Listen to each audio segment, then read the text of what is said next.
Shiny Pokémon were first introduced in Pokémon Gold, Silver, and Crystal in 1999 and 2000, since they were the first games to introduce color to the series. Shiny Pokémon are simply rare Pokémon found that have a different color palette. They picked this color palette by, in the earlier games, simply going to the next colors in the game's code, which is why Wigglytuff and Clefable have barely different shinies. After Gold and Silver, all colors were an option, but Game Freak stuck to the traditional change, the color palette method.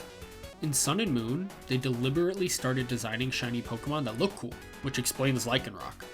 I personally love shiny hunting. It's an amazing feeling when you finally find one, and some of them are just so awesome. Others, not so much. The great thing about shinies is that in each game, you can shiny hunt for them. Normally, you're supposed to random encounter them, but people have found loopholes to increase shiny hunting percentages so you have a better chance. Some of these methods are easy, like in Sun and Moon, where you can just lower a Pokemon's HP and then they call another and you just brutally destroy the new one until a shiny appears. The odds for this are 1 in 273, when the chain is at 31 plus, which is 31 consecutive encounters. After 255 encounters, that chain resets back to the base odds of 1 in 4096. In Pokemon Sword and Shield, one method is to make a Pokemon on an overworld encounter faint, and then there is a 50% chance the same Pokemon will spawn after, plus 1/2 of the usual spawn rate. This increases your amount of chances to meet the same Pokemon and increases your shiny chances. For Scarlet and Violet, however, they did something interesting. The odds of finding a shiny in the old games, Gold, Silver, and Crystal, are 1 in 8,192. That means out of encountering 8,192 Pokemon, only one of them will be shiny, and that's ideally. That's only 0.01%.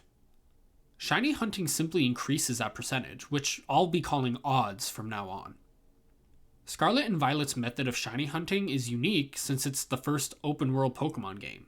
So let's start with, what's the method of shiny hunting? In Scarlet and Violet, it's simple. Just encounter Pokemon. It's that easy. Congrats, you're a shiny hunter now.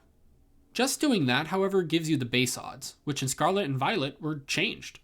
They made it much easier to find shiny Pokemon. The base odds in this game, without any meal powers or anything, is 1 in 4096. They made this initial change in Sun and Moon and carried it over to Sword and Shield, and now Scarlet and Violet. That's an insane difference from the old games. Now out of 4096 Pokemon, one of those are shiny, which is 0.02%. That's pretty amazing. The odds are solid.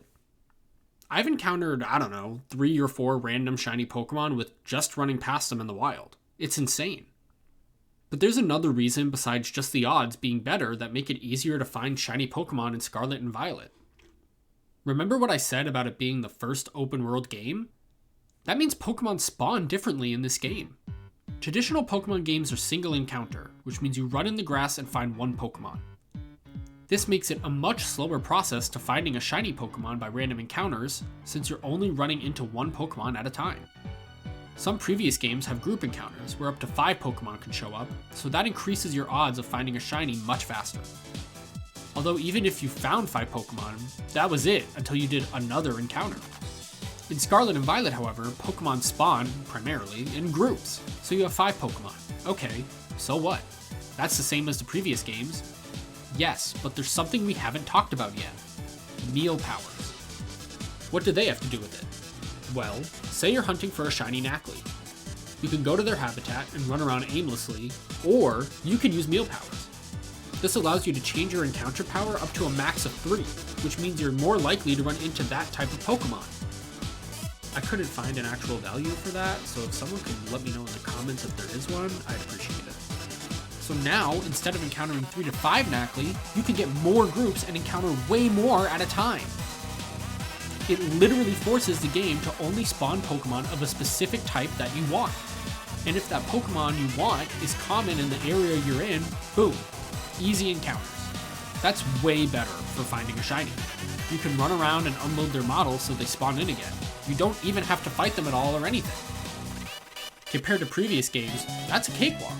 But just like Billy Mays, wait, there's more. What if you find an outbreak? Well, if you use your meal powers with that, your odds can skyrocket even more. you're less likely to get eaten by a shark. 1 out of 4,332,817. Now you must be thinking, okay, Aiden, so shiny hunting is easy now. So what? And to that I say, shut up, I'm not done yet. We didn't talk about something. Sparkling power. This again can go up to a max level of 3. What does this do for odds? Well, it makes finding shiny Pokemon only 1 out of 1,024.38, 0.1%. Then you add that with the other meal powers and outbreaks, and basically Game Freak just gives you a shiny Pokemon. Alright, now back to your question. So what? Who cares? It makes it super easy now to find shinies.